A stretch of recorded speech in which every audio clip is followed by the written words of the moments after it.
पिंजरा पिंजरा रे। तात्या आज वाड्यावर येतोय लग्नाच्या आदल्या दिवशी।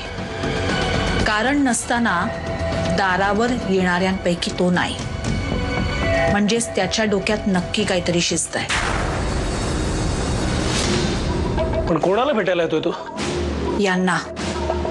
तात्याच्या म्हणण्यात हे आले आणि सगळं घरदार त्याच्या नावावर करून टाकलं तर? दादा एवढाही बिंडोक नाहीये। अरे पण तात्या हुशार आणि अत्यंत लबाड, त्याचं काय करायचं? तात्याला मारीन मी। कधी? सगळं त्याच्या नावावर झाल्यावर मग? नाही, मग त्यापेक्षा तो आल्यानंतर आपण त्याच्या जवळच बसून राहू ना। त्यापेक्षा आपण यांच्याशी थोडं बोललं, यांना समजावलं तर? खबरदारी बाळग, नाहीतर भीक मागायची पाळी येईल तुझ्यावर। म्हणूनच म्हणते, एकत्र येऊन विचार केला ना तर सगळ्यांचाच फायदा होईल।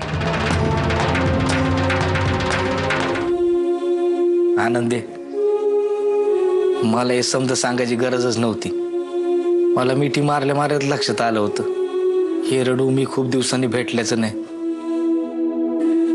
मनातलं बरंच काही मोकळं करण्यासाठीच आहे। सुंदर, मला त्रास होतो या सगळ्याचा। पूर्वी माझ्या मनातलं बोलायला तू तरी असायचास। आता काय करू? या गावात सगळी नाती मिळाली, पण एक सुंदर नाही मिळाला। अगं आनंदे, अगं तरास कोणाला नसतो ग। प्रभू रामचंद्र, किसन देव यांना पण सोडलं नाही समाजाने। हा आनंद मला कधीतरी मिळेल का सुंदर? या बाया, काय ग आनंदे, आपल्या फडापेक्षा इथं कितीतरी पटीने जास्त सुखानं जगतेस ना, मग कशा बाहेर रडतेस? पण माझ्यामुळेच त्या नारायणीचे टोमणे ऐकावे लागले ना तुला।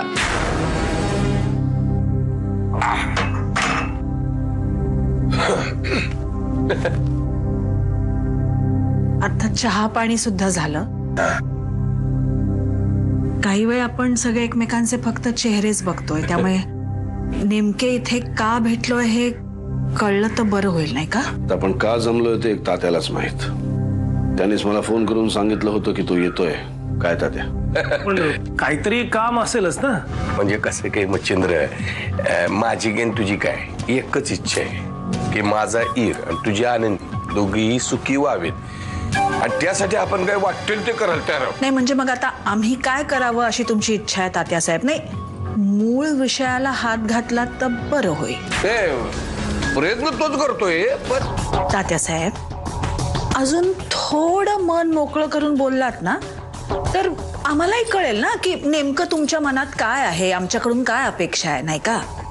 नाही म्हणजे तसा अंदाज आलाय आम्हाला, पण तुमच्या तोंडून ऐकलं तर बरं वाटेल ना आम्हाला। बोला। हे बघ तात्या, माझं जे काही आहे ते माझ्या आनंदीचंच आहे। 62% मालकीण आहे ती, आणि आता 30 तुझ्याकडे येते म्हटल्यावर मला काय करायचंय या संपत्तीचं? आई, आई मी आलोय का?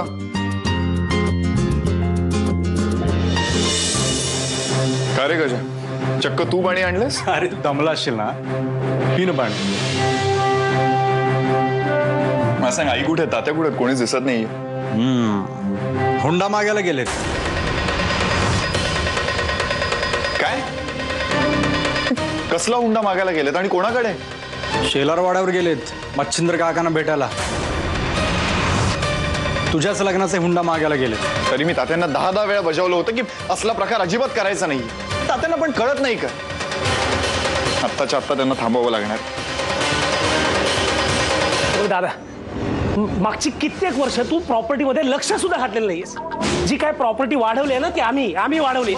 लग्नानंतर तुझ्या मुलीला त्या तात्याने एक वेळचं जेवण दिलं ना तरी खूप आहे। हे बघ नागनाथ, मी आनंदीला जे काही देणार आहे ते मुळात तिच्याच वाटणीच आहे। मी काय म्हणते, नागनाथ जे बोलतोय त्यात गैर काही नाहीये। सरस्वती, तू आमच्यामध्ये नाही बोललीस तर नाही का चालणार? हे बघ दादा, तू हे जे काही वागतोयस ना ते अजिबात योग्य नाहीये। नाही, मान्य आहे, मला मान्य आहे की वडिलोपार्जित इस्टेटीमध्ये मुलीचा वाटा असतो, मान्य आहे आम्हाला, पण तिच्या सासऱ्याचाही वाटा असतो हे मात्र आत्ताच कळतंय मला। हे बघ नागनाथ, मी तात्यालाही सांगितलंय आणि तुलाही सांगतोय, मी जे काही करणार ते वकिलांशी बोलूनच करणार आहे। पिंजरा